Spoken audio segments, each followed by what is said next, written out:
Hi, Professor. Hi, Ivan, can you hear me okay? Yep. Great. All right.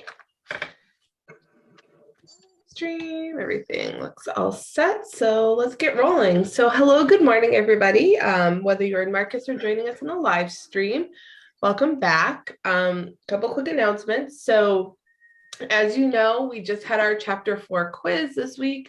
So we have one more chapter quiz to take before the end of the year. And I just want to clarify that the final exam for this class is optional. So that means you don't have to take it if you don't want to, it's up to you.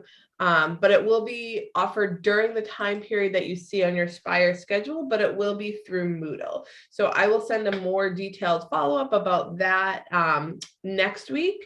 So you should have your final grade without the final exam. We're going to try to get those processed prior to, so you can make a decision about whether or not you want to take it. If you do opt to take the final, then your final exam quiz grade will replace your lowest chapter quiz grade. So if you have a particularly low chapter quiz grade, you may want to consider taking it. If all your chapter quiz grades are really strong, then you may not need to take it at all. So that's coming up, but I just wanted to clarify, it will be on Moodle, it's not in Boyden. So, keep that in mind as you're sort of planning your studying and your scheduling for finals week. So we are continuing in chapter 5. Today we are going to cover 5.2, and we will likely start 5.3 if we have time. So I'm going to go ahead and switch over to the doc cam.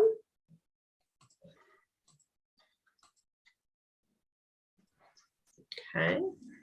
So at the end of last class, we were talking about Riemann sums, which were sort of the general way that we were going to write our area under the curve with our little rectangles. And so we had a left-hand Riemann sum and a right-hand Riemann sum. And it was just a generic way to talk about fitting in these rectangles. And we said the goal is really to get n really big, to fit in as many rectangles as we can. So if that were to happen, we can write it like this, the limit as n goes to infinity. And the reason we want to do that is because the more rectangles we put in, the more accurate our approximation is going to be. And the idea is that eventually the overestimate will come down and the underestimate will go up, and then they will be the same. And so when that happens, when we fit in a million tiny little rectangles and the left and right become the same, then we have the exact area under the curve. And when we have the exact area under the curve, we get what's called the definite integral, okay? And so we're going to write the definite integral like this. We're going to talk about all these pieces and what they mean. Okay, so we get something that looks like this. So when you see this symbol here, this is called an integral. And what it is saying in this case is find the exact area under the function f of t from a to b, right? So before we had our endpoints, these are the same endpoints. And so that's giving us instructions to calculate the exact area under the curve, right? So remember last class we were approximating, but now we're looking to find the exact area under the curve. So what are the important pieces of this integral? So a and b are the endpoints. That's where we're looking between. So between 5 and 10, between 10 and 20, you have to have these endpoints to have a definite integral.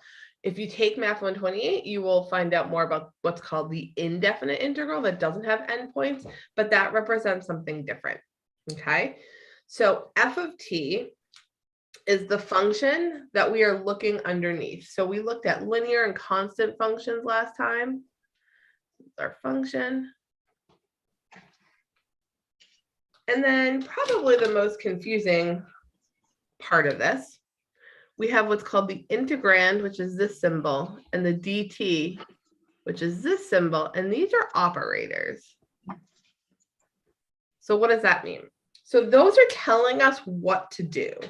So for example, if we had 3 plus 4, right? The plus is an operator that is telling us to combine these two numbers through addition.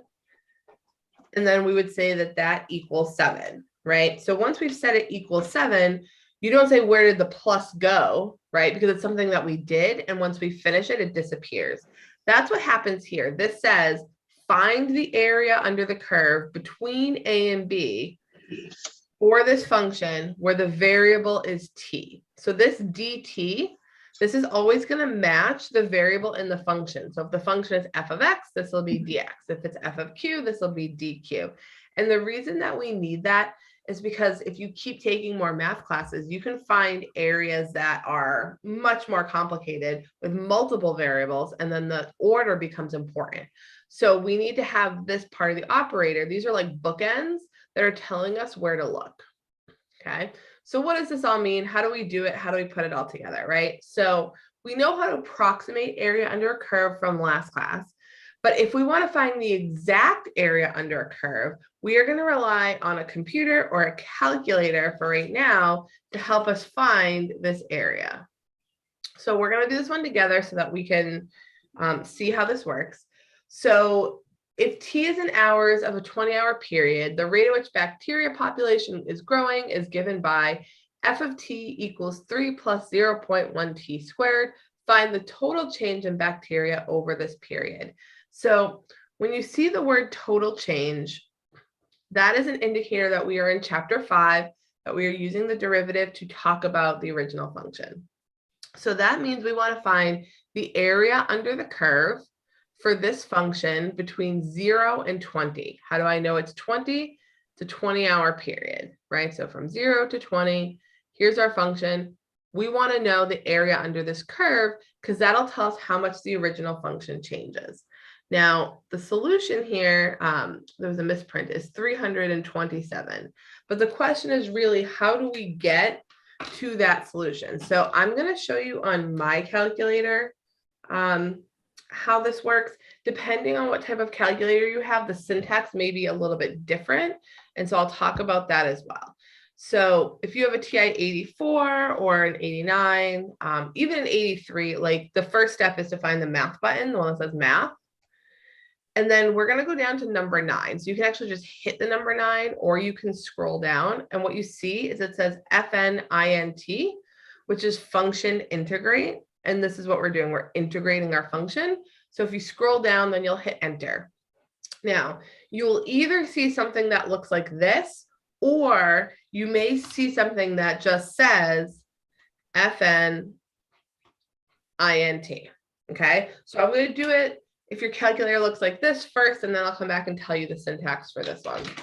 So if you have this set up, then you're just filling in the numbers as you see here. So we have 0 on the bottom. We have 20 on the top. That means we're looking between 0 and 20. Then we need to fill in our function. So we're going to use this button here, this xt theta n. It's going to put everything in terms of x, but that's okay. It's the same function. So we have 3 plus 0.1 x, and then there's an x squared button here. So I'll make it x squared. And then we need to come over here and we need to fill in an x because that's got to match this. Okay, so that's what our syntax looks like, where your function is in the parentheses, your bounds are on the integral, and then you have a dx at the end. That's how we're entering this when we have it in this form. And you see here that we get 326.667, which rounds to 327. Now, if the syntax on your calculator looks like this, FNINT, and then a parenthesis, then the way that you're going to set this up is you're going to enter the function after the parenthesis. So 3 plus 0.1 x squared. Then you're going to enter a comma. The comma is right above the 7. And then an x, because that's like the dx, that's telling the calculator what the variable is. And then we're going to enter the lower bound, which was 0, and then the upper bound, which was 20. Then you'll close the parenthesis and hit enter, and you will get the same thing. So a lot of the work that we do in the next several sections relies on you being able to plug these things into your calculator. If you're having any trouble at all with the syntax, stop by Drop in Help, or you can come up to the laptop after class and ask me, and I'll help you sort of walk through that. You can also just Google the type of calculator you have, plus, how to integrate, and you can probably find a quick video online. But you do need to be able to compute the definite integral in some way for 5.2 through 5.5. Okay. So now we have the exact area under the curve. This is not an approximation anymore when we use the integrals instead of using the rectangles. Obviously, this is a slight approximation because I rounded it, but we are finding the exact area under the curve. So we're going to practice doing that today in a couple different ways, working with area under the curve. We're going to start with understanding how to plug this into our calculator, and then we're going to look at examples where we have to use approximation methods from the last section. And then we're going to look at examples where we're going to use the definite integral and how we can tell the difference. Okay, so let's go ahead and try one where you're going to try to plug this into your calculator. So I want you to compute the area under the function x squared plus 3x plus 1 from 0 to 3. So I'd like you to write it as an integral. So practice writing it. Make sure you put your bounds in the right place, and then use your calculator to compute that exact area under the curve. So I'm going to give you about a minute and a half. See if you can just get that plugged in, and then we will go through it together.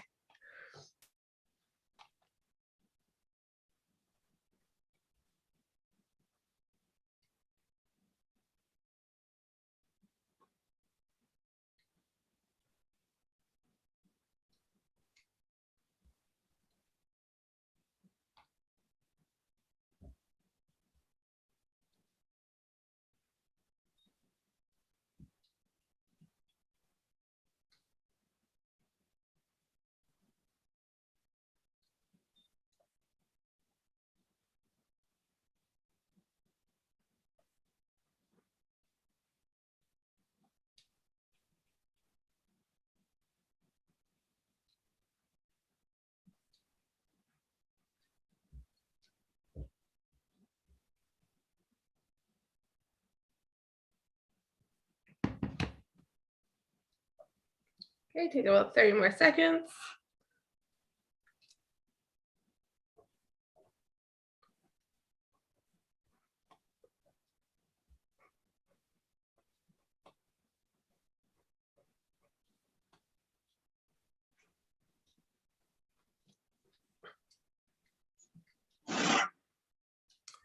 Okay, so the way we set up our integral is going to look like this, where we have our function, we have our bounds here. We're going to go from the lower bound to the upper bound, so between 0 and 3, and we're going to plug this into the calculator.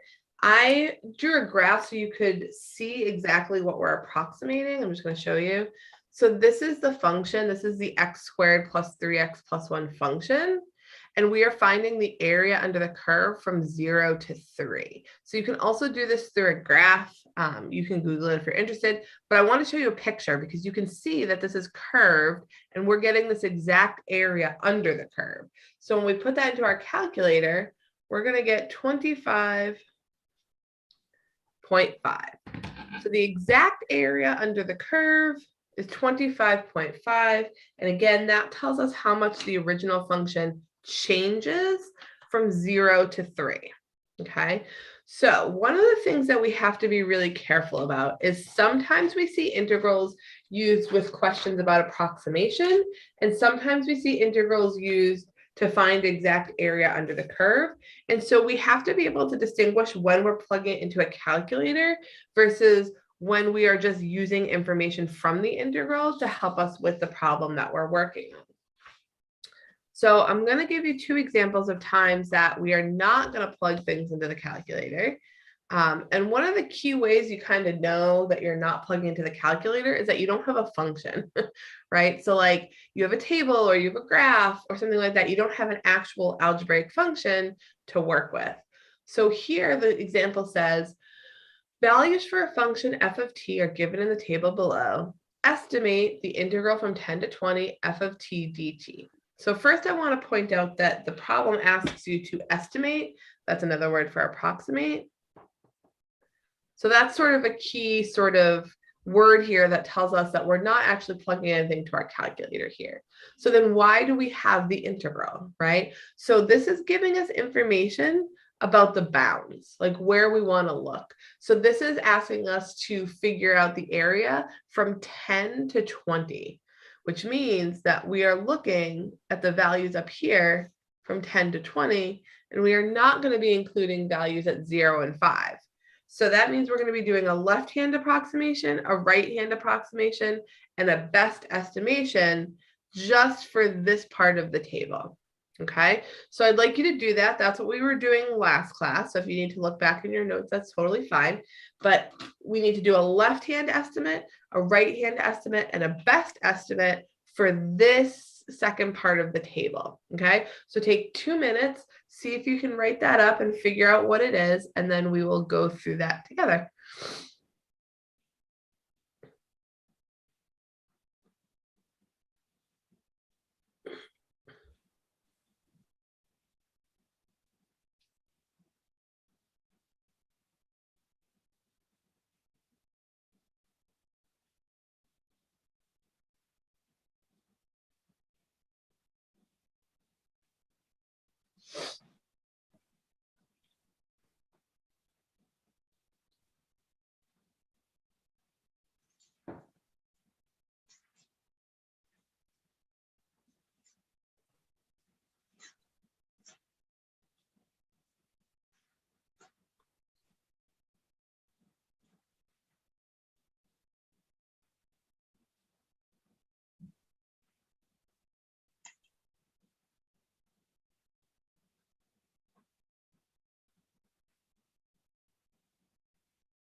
Okay, take about 30 more seconds.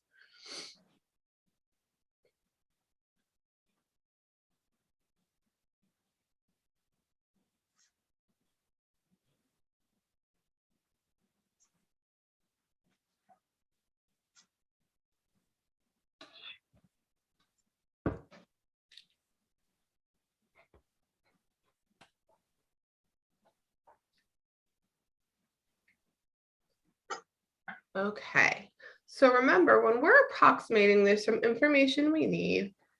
We need our endpoints, we want our delta t, and we want our n, just so that we know all that information.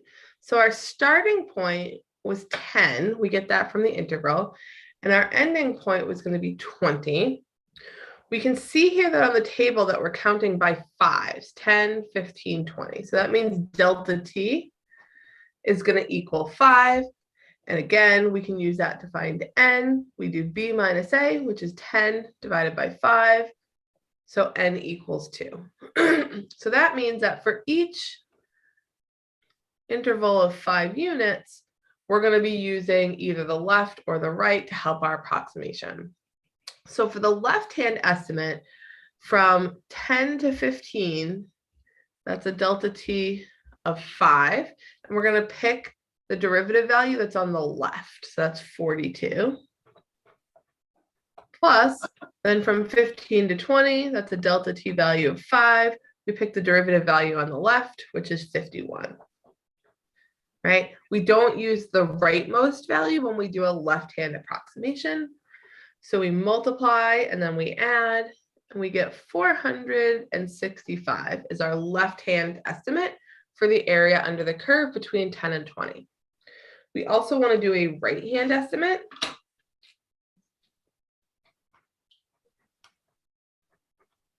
So now for each of these 5 spans here, we're going to pick the derivative value on the right.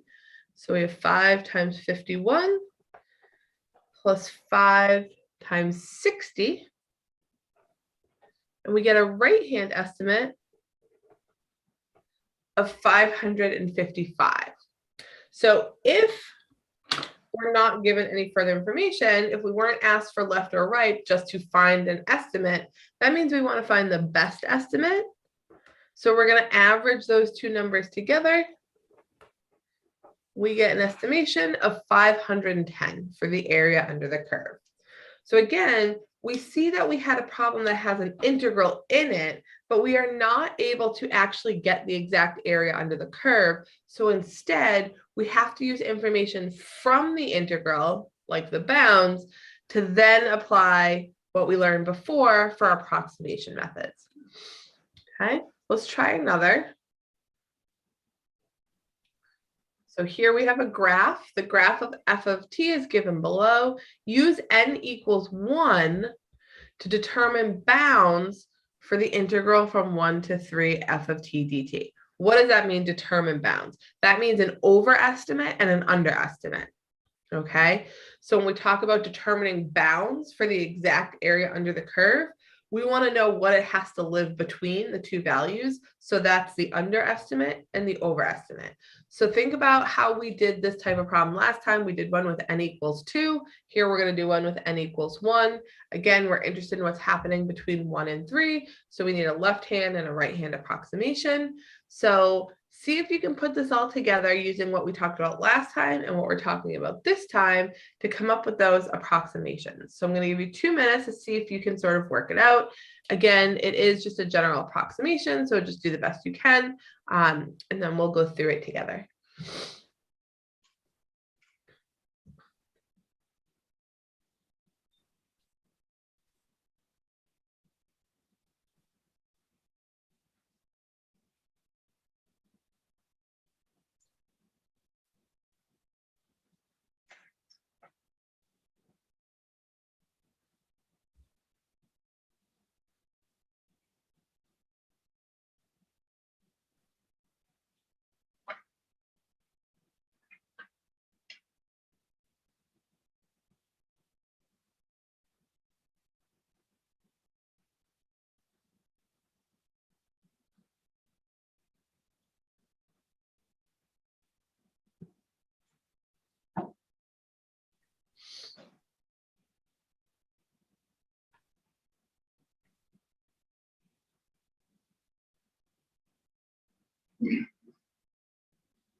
Okay, so take about 30 more seconds.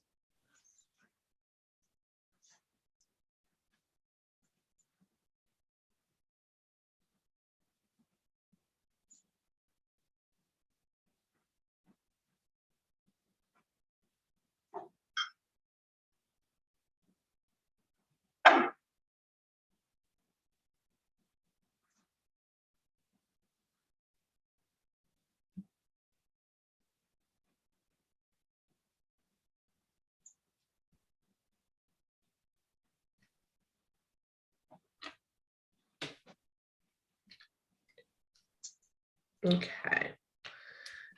So from this integral, we know the bounds that we're interested in are 1 and 3. So 1 to 3. Let's add those onto our little graph here. So let's start with a left-hand approximation. If we're using n equals 1, that means we're just using one single rectangle. So in the span from 1 to 3, when we do a left-hand approximation, we get the height by using the 1, because that's the leftmost point. And then we set that to be constant until 3. And we get something that looks like this. We can see that this is going to be the overestimate because it's more than the exact area under the curve. So I'm going to say that the height of this is about 2, and then the width is 2. So 2 times 2 is going to give me an area of 4. So my overestimate is 4. Now, when I do my right-hand estimate, again, I have the choice between 1 and 3. I'm going to pick the 3 because that's the one on the right. That's going to give me the height now for 1 to 3. So I get this little block here, which I can see is an underestimate because it doesn't get all the area here. I'm going to go ahead and say that this has a height of 1. So we have a 2 by 1. So the underestimate is 2. So the bounds for our integral is that the area under the curve has to be between 2 and 4 because that's the over and under estimate for this particular case. So that's how we're using these to sort of approximate things. So even though we have an integral in the example question, we're asking to estimate something. And as I said before, one of the ways that we know this is true is we see the word estimate, but also if you're given an n or a delta t, that's also sort of a clue that you're going to be doing a left and a right hand estimate instead of an exact area under the curve. So what does it look like when you do need to find the exact area under the curve? Well, one of the first ways is it literally asks you to find it like this, right? So here's 3 examples where it just says use your calculator or computer to find the following definite integrals. So for this set of questions, the goal is really to get comfortable entering things into your calculator, like making sure that when you do e to the x plus 3, that the x plus 3 is up in the power and it doesn't like drop the 3 down. So I want you to try these 3 just to get comfortable plugging things in. For the first one, you have sine x. Again, you know, when you're entering these things in, you need to be careful with parentheses and things of that sort, but try to enter them in your calculator, see what you get. We'll go through them together, right? So this is just like the one we did a few examples ago. You're just getting used to the syntax on your calculator and entering these types of functions. So take 2 minutes, see if you can get these 3 entered, and then we'll just go through the solution together, and then we'll keep going.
Okay, take about 30 more seconds.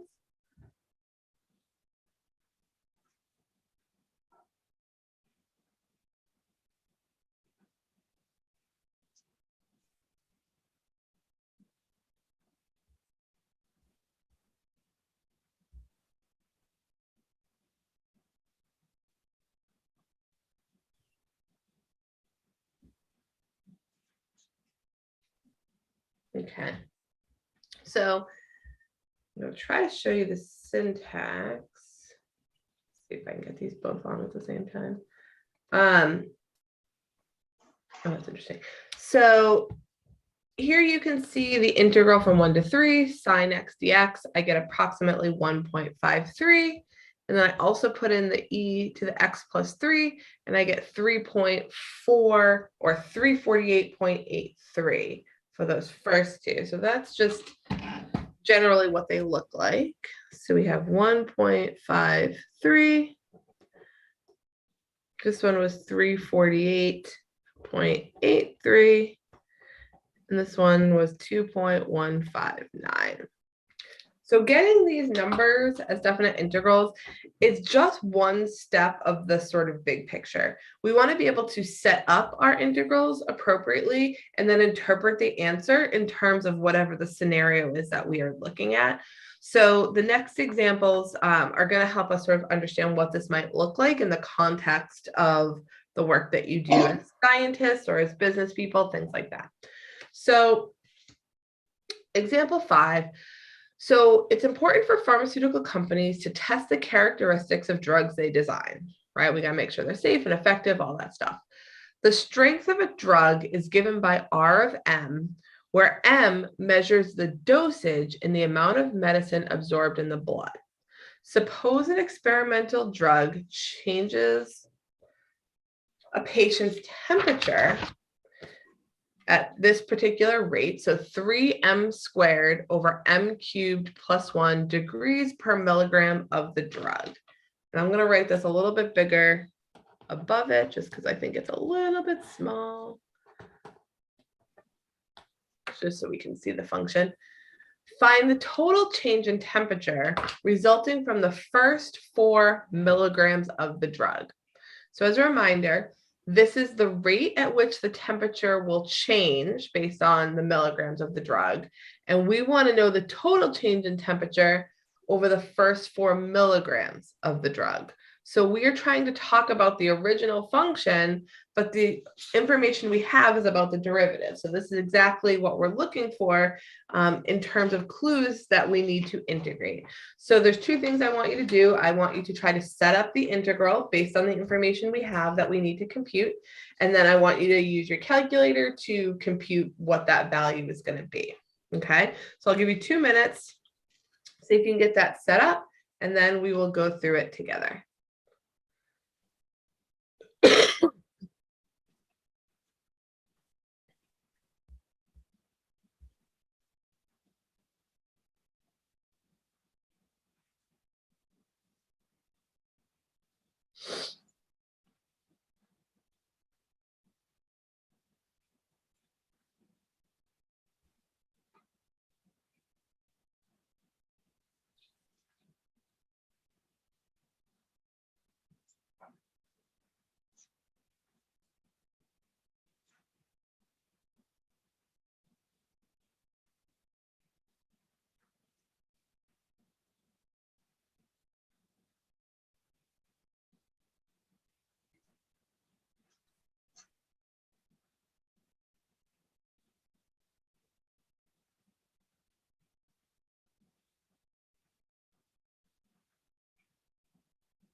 Okay, so take about 30 more seconds.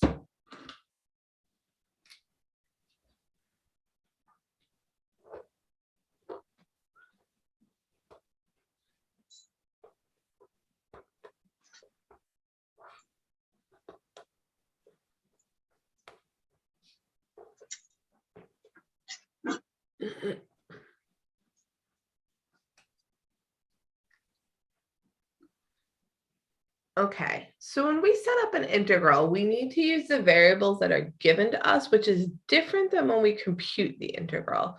So here the variable is m. So we take our rate function and we want to find the area underneath it, but it means that this operator is dm, because again, this operator has to match this variable. And we want to keep the variable that's given because oftentimes it's going to tell us something about what we're measuring. Now for the bounds, we're interested in the first 4 milligrams. So that means we're going from 0 to 4, and we're seeing what kind of impact it has on the temperature. So when we integrate this function, we do have to change it to an x for our calculator to understand what we're trying to do. And that's okay. We can change it in the computing process, but for the reader or when you're reporting things, you want to keep it the same. So when we plug that all in, we're going to get 4.17, and this is going to be in degrees because we're talking about degrees per milligram. So this is temperature. Okay, so we get 4.17 degree change. So hopefully you're able to recognize both how we set it up, but also how we compute it. So some of the questions you'll be asked on a mini quiz or on homework is, which of the following integrals represents the scenario? So you're looking for the correct integral. So it's important that we're able to set these up. But then sometimes we ask, what do you get when you find this particular area under the curve, right? And so sometimes you have to compute it. So you have to be able to both set things up, but also plug them in, okay? So the next example has some extra information that we're going to be able to use here. So the greenhouse effect is the rise in temperature that the Earth experiences because certain gases prevent heat from escaping the atmosphere. According to one study, the temperature is rising at a rate of 0.014 T to the 0.4 degrees Fahrenheit per year, where T is the number of years since the year 2000. Given that the average surface temperature of Earth was 57.8 degrees Fahrenheit in the year 2000, we want to use that to predict the temperature in 2200, 2300, and 2400. Okay, so what we need to do is we need to figure out what is the T value that corresponds to each of these. So if we're talking about years since the year 2000, then the first one is T equals 200, because it's been 200 years. This is the rate at which the temperature is changing. So we want to figure out the total change in temperature, which is the integral, but then we need to add it to the rate that we started with, okay? So we're going to be trying to find the average temperature rates in these 3 possible years. This came from a study that was done by, some people that was found in the Beresford book. So if you're interested in the greenhouse effect and mathematical modeling of it, you can look at that reference. But we're going to be using integrals to predict the average surface temperature in these years. So we're doing 3 different ones. So you need to do an integral for each one to find the total change, and then add that to the original amount. And then we'll get a prediction for what that surface temperature is going to be. So take 2.5 minutes to work out these, maybe 3 minutes. See if you can get those plugged in and see what this model is going to predict.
Okay, take about 30 more seconds.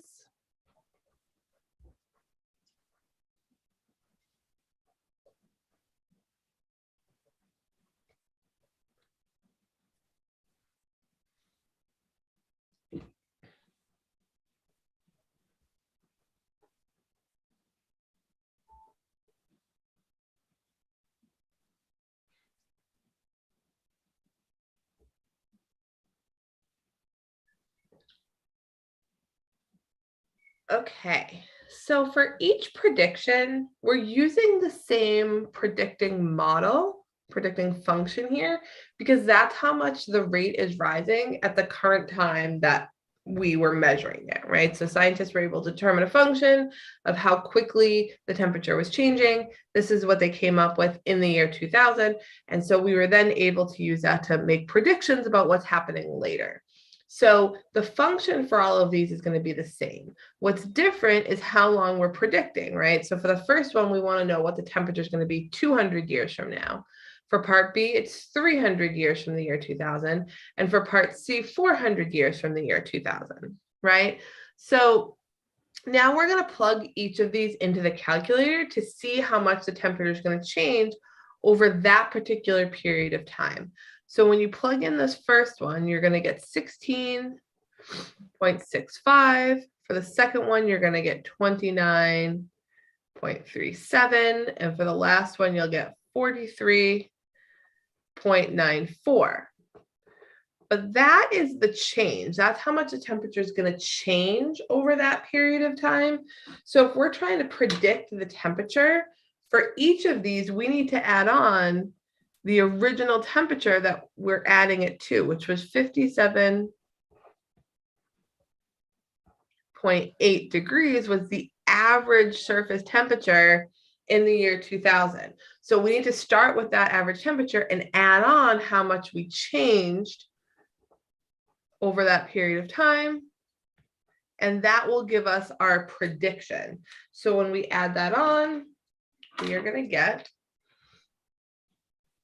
74.45, 87.17, and 101.74. Okay, so if you are somebody who is in environmental science or planning on to work in a science that's related to things like climate change, this is not unusual. So there's a couple different functions that model how temperatures are changing. And if you get your hands on those functions, you can do these predictions. If you know the rate of change, you can then use that to make predictions about what is happening later. I've said this earlier in the course, but one of the reasons that calculus is so important is the power of prediction, of saying, hey, if I know that this is happening right now, what's a good guess for what this will look like in X amount of time? And this is just one of the ways that we do that. So we can see that over time, the surface temperature is going up for our predictions. And again, this particular model is a model that was accurately used by scientists at the time. I don't know how much it's changed since the year 2000, but it is something that is accessible to you as a calculus student to be able to run your own predictions on what this might look like. Okay, so again, this particular section is all about being comfortable plugging things into the calculator, right? And using these ideas to come up with, predictions and values of change. We're going to start the next section a little bit because we need to sort of transition into the relationship about this definite integral and area, which we've been talking about along the way. So we're going to move into this. We're only going to do a little bit of it because it's a little dense, if you will. So as you know, we've already started talking about area a little bit. We talked about the area of a rectangle, which was length times width. We talked about the area of a triangle, which we called 1/2 base times height, right? Something like that. Those are from geometry. And then we talk about the definite integral as the area under a curve between two particular points, right? So we've been talking about area in a lot of different ways so far in this chapter, okay? But one of the things that has been sort of an underlying assumption that we haven't really talked about yet is that all of the examples we've done to this point, we are considering situations where the thing that we are looking under, the rate of change, is a positive function. So it's above the x-axis. And so we know that the relationship is that if the derivative is positive, the original function is increasing. So all the examples we've done so far have looked at examples where the original function is going to be increasing in some way, shape, or form. And the reason we do this is because we have to really establish this idea of area before we can make meaning of what negative area is going to be. So we're going to start by talking about positive area, which is what we've been doing. So if f of x is a continuous and positive function, each term, so the delta x, f of x sub 0, these are the representations of our little rectangles. They each represent an area of a rectangle where the width of each rectangle is delta x, and those widths are going to approach 0 because we're making them smaller and smaller to fit in more and more. So for example, when we were looking at x squared, let's say we're talking about the area under the curve for x squared, right? So x squared is a parabola, right? If we're talking about finding the area under the curve, and when we're approximating with these little rectangles, draw in a couple here, the left-hand approximation, right? This is a positive function. This is above the x-axis. So all of these little areas are counted as positive. And when we find these areas, we're doing width times height. And when we do the height, the y value is positive.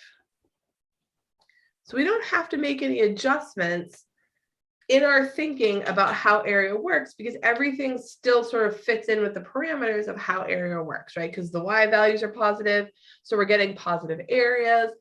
And so we're really thinking about what this all looks like, you know, together. And so we've looked at a bunch of examples where we have positive outcomes. And so there's a lot of reasons why we want functions that are positive, right? This example here, the rate at which your income is changing is given by I of t equals 1.85 to the t in dollars per month, where time is in months. Find your change in income during your first year working, right? So think about what we've talked about in the context of the last couple of examples. This is one where we expect something positive to be an outcome. So it makes sense that we're going to have positive area. When we think about the units here, we have to think about how to set up this integral. So we have 1.85 to the t. This will be dt, right? So it matches. But what about the units here, right? So this is in dollars per month. So the units here of the rate are in months. But the question is, find your change in income during the first year. So we have to match the units of the rate. So the integral from 0 to 12. So that's one thing that's a little tricky here, but we're expecting something positive. So when we plug this into our calculator, we get $2,610.86, right? So this is an example of a positive function where you expect something positive, where having a positive function makes sense and we are not worried about, you know, anything else. So this is in line with what we were doing before. Now, I want you to take a minute and I want you to use your calculator to compute the integral from -1 to 1 of x squared minus 1 dx. Okay, so I'm going to give you a minute, plug it in, see what number comes out, and then we're going to talk about that. So go ahead and take a minute to do that.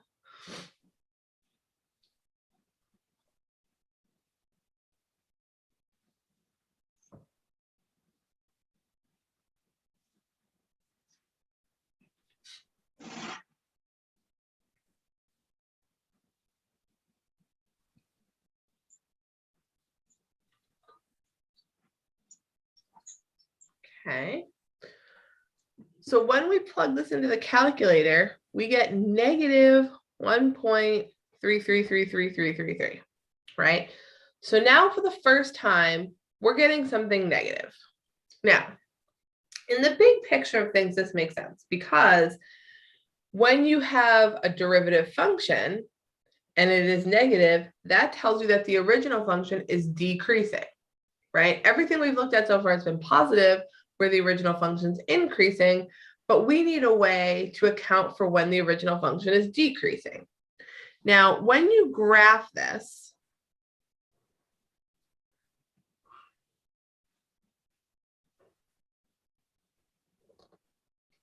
you get a parabola, -1 to 1. And so the area that we're looking at is here, okay? So this is where things get a little interesting. So if we were not in a calculus class, if we were in a geometry class and I was like, hey, I want you to find the area that's shaded, right? You would use arc lengths. You would report something positive because you would be talking about how much space is taken up, right, by the shaded area. So it would be some positive number, like maybe half of a semicircle, something like that. However, when we look at area in the context of calculus, we have to remember where this area is coming from. And so what ends up happening is that area below the curve, so anything below the x-axis, is going to count as negative area. Now that sounds goofy because when we talk about area is always positive outside of calculus, right? So here we have to sort of take away what our definition of area is and replace it with a new definition that is specific to calculus, right?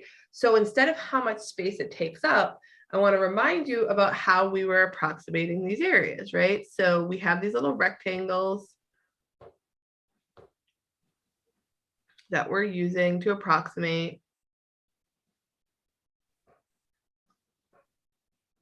And when we take these little rectangles, we have our delta x, our delta t is the width, and the height is the y value. We were plugging the x value into the function. So here our y values are negative. So when we do something like delta x times f of x sub 0, this y value is a negative value, right? Because it's down here, it's below the x-axis. So when we get this area is negative, okay? And that's okay in calculus because when we have negative area, what that tells us is that the original function is decreasing by that amount, okay? So even though we don't have negative area in geometry or in other ways, because of the way we're defining how we calculate area here, we do have negative area in calculus, and it does have a very specific meaning. And so it's important that we're able to sort of distinguish when we talk about area now that we have sort of a secondary definition. Okay, so f of x is negative, right? So if f of x is continuous and negative, then for each term, the y value is going to be negative. Therefore, the rectangle area is counted as negative, and the area between the function and the horizontal axis will be negative. Okay, so again, area by itself outside of calculus is positive by definition. So unless you see an integral or you are asked for the total change, something that indicates that we are in calculus, then you will default back to your regular area definitions. But when you're in calculus and you're talking about integrals, that's when we use our new definition of area that's based on these little rectangle approximations. Okay, so why do we need to have negative area? What's an example where that might make sense?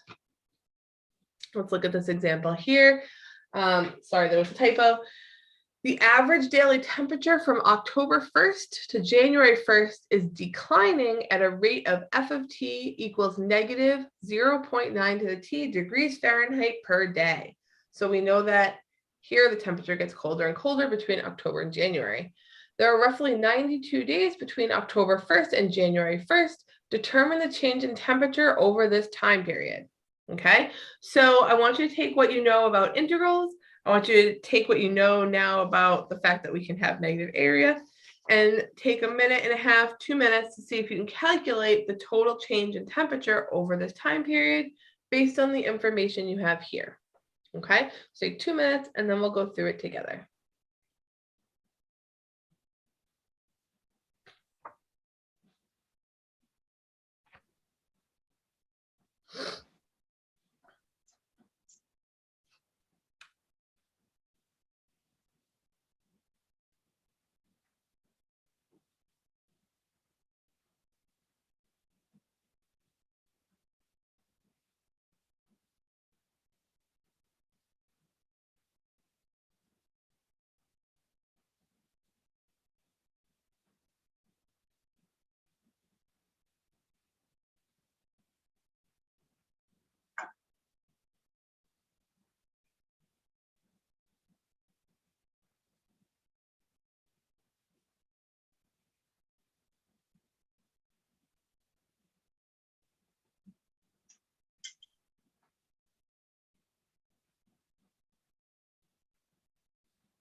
Okay, take about 30 more seconds.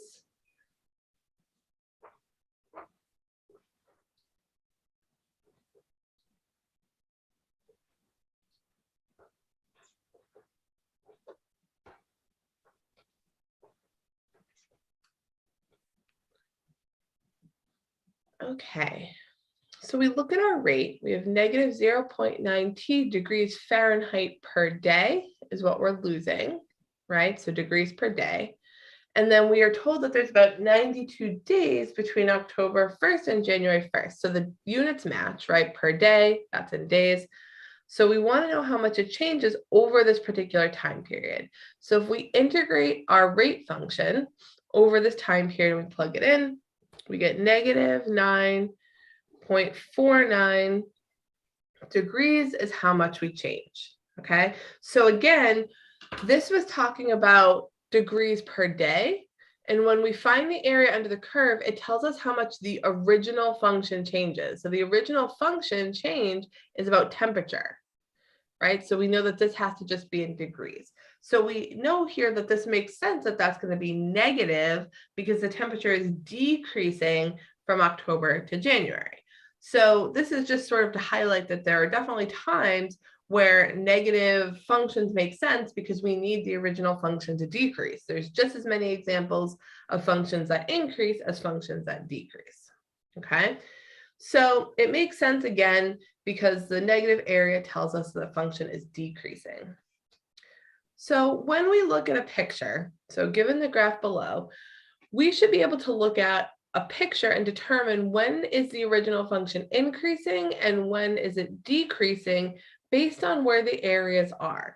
So you may notice here, this is A sub 1, this little pink area. This purple area is A sub 2, this is A sub 3, and then this purple area is A sub 4. So the question here is which of these areas will give us positive areas when we calculate with a definite integral, and which will give us negative areas when we calculate with a definite integral. So I want you to take a minute, look at the picture, think about everything we've talked about, and see if you can figure out which will be positive and which will be negative in terms of growth and decline of the original function. Take a minute, jot down your thoughts, and then we'll go through it together.